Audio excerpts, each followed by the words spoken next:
आज हम लोग डिस्कस करने वाले हैं रिलेटिविटी का ही एक पार्ट है, वो है लेंथ कॉन्ट्रैक्शन।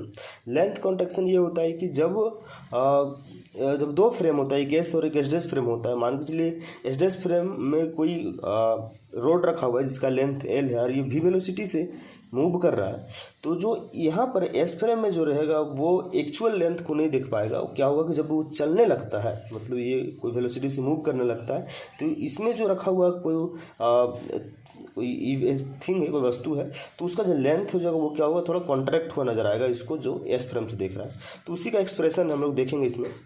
देखेंगे कि let us consider the two frame of reference S and S dash are in uniform motion.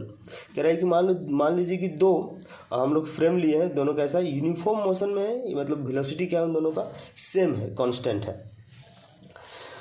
Late v is the velocity of the frame S dash S prime with respect to S. कह रहे हैं कि ये जो S prime का जो velocity है भी किसके रेस्पेक्ट में, एस के रेस्पेक्ट में। मतलब यहाँ कोई अगर कोई एस में कोई खड़ा होकर एस डैश को देख रहा हो तो पता चलेगा कि ये भी वेलोसिटी से आगे बढ़ रहा है। तो इसका कोऑर्डिनेट भी होगा इसका। लिखा है कि X Y Z and T event in S frame. इस एस फ्रेम के लिए कोई इवेंट हुआ, उसका कोऑर्डिनेट ये है और टाइम कोऑर्डिनेट टी है। ठीक, फिर सेम इवेंट अगर हम एस डैश फ्रेम में करते हैं या होता है या मतलब सेम इवेंट को यहाँ से देख रहे होते हैं, तो होता है एक्स प्राइम वाई प्राइम और Z prime and T prime same event in the S dash frame. कल का वीडियो में आपको, तो कल मतलब नेक्स्ट प्रीवियस वीडियो में आप लोग बताया गया ये सारा चीज़।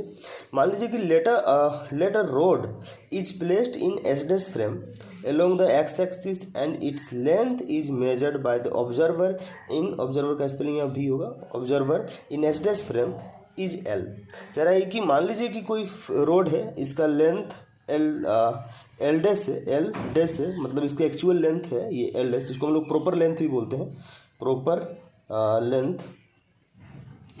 भी बोल रहे थे इसको। तो ये एस डैश फ्रेम में रखा हुआ है, लिखा हुआ है कि एस डैश फ्रेम में कोई रोड रखा हुआ है, इसका लेंथ क्या है, एल है, जो एक्स एक्सिस के लिए रखा हुआ है।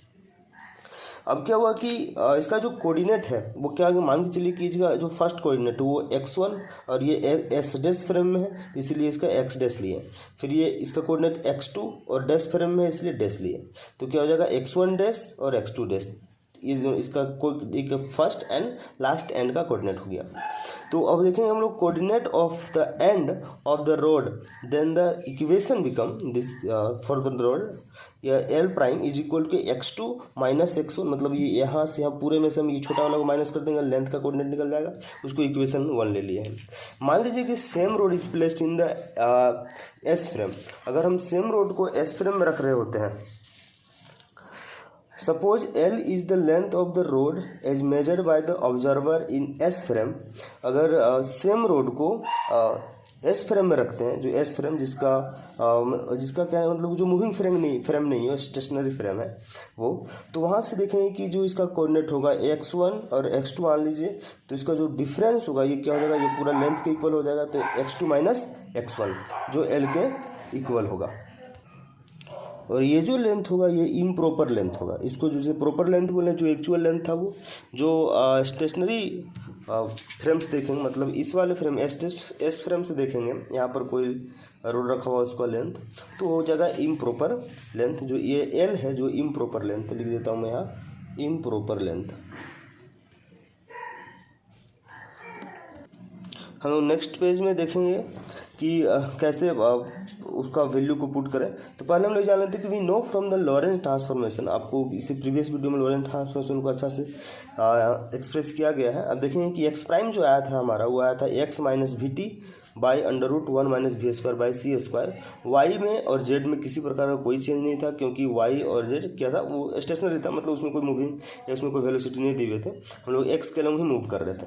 और जो टी प्राइम आया हुआ था वो था t minus x v by c square by √1 minus v square by c square. ये एक्स का है, ये टी का है, एक्स प्राइम का, ये टी प्राइम का एक्सप्रेशन आया हुआ था पिछली वीडियो, आप लोग जाके देख भी सकते हैं उसको। मान लीजिए कि अगर हम x1, जो आपको मालूम है कि जो एल डैश रोड का जो कोऑर्डिनेट था क्या था, x2 dash minus x1 dash. तो हम लोग यहाँ से देखें कि x1 जो है, x1 डैश कैसे होगा, तो जहाँ इस कोऑर्डिनेट को देखिए, बस इसको जहाँ हमको x1 चाहिए तो यहाँ 1 लगा देंगे, यहाँ तो 1 हो जाएगा। बिल्कुल उसी तरह यहाँ पर हुआ कि x1 प्राइम के लिए x1 minus v t √1 by v square 1 by 1 minus v square by c square है। इसी प्रकार x2 है, x2 prime is x2 minus v t by 1 minus v square by c square. अब ये दोनों value को x1 प्राइम को और x2 प्राइम को जो पहले इक्वेशन 1 में था, यानी कि फ्रॉम इक्वेशन 1 से पुट करेंगे क्या, ये जो आया था L prime equal to x2 minus x1, ये वैल्यू को रख देंगे, x2 का मान यहाँ पर रखेंगे, x1 का मान यहाँ पर रखेंगे, ये दो रख दिए।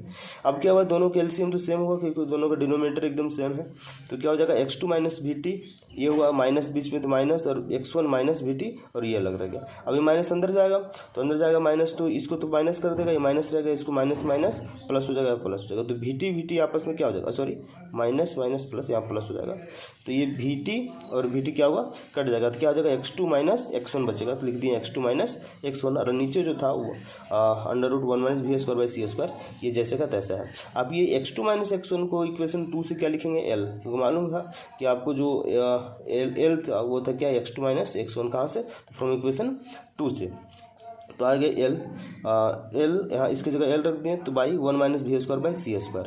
अब इसको ऐसे भी लिख सकते हैं कि ये डिनोमिनेटर उधर जाएगा तो मल्टीप्लाई हो जाएगा इससे, इसके साथ तो हो जाएगा, देखिए एल यहीं पे रह गया, इधर गया मल्टीप्लाई, तो L prime equal to 1 minus v square by c square.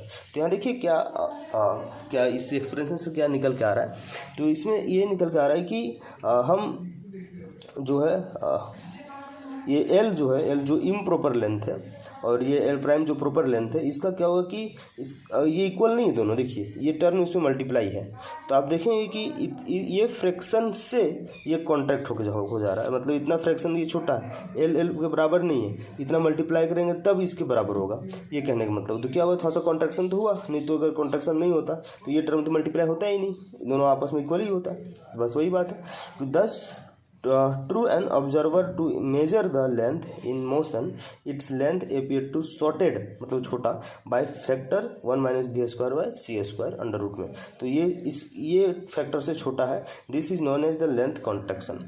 ये पूरा एक्सप्रेशन को क्या बोलते हैं, लेंथ कॉन्ट्रैक्शन बोलते हैं। Thank you.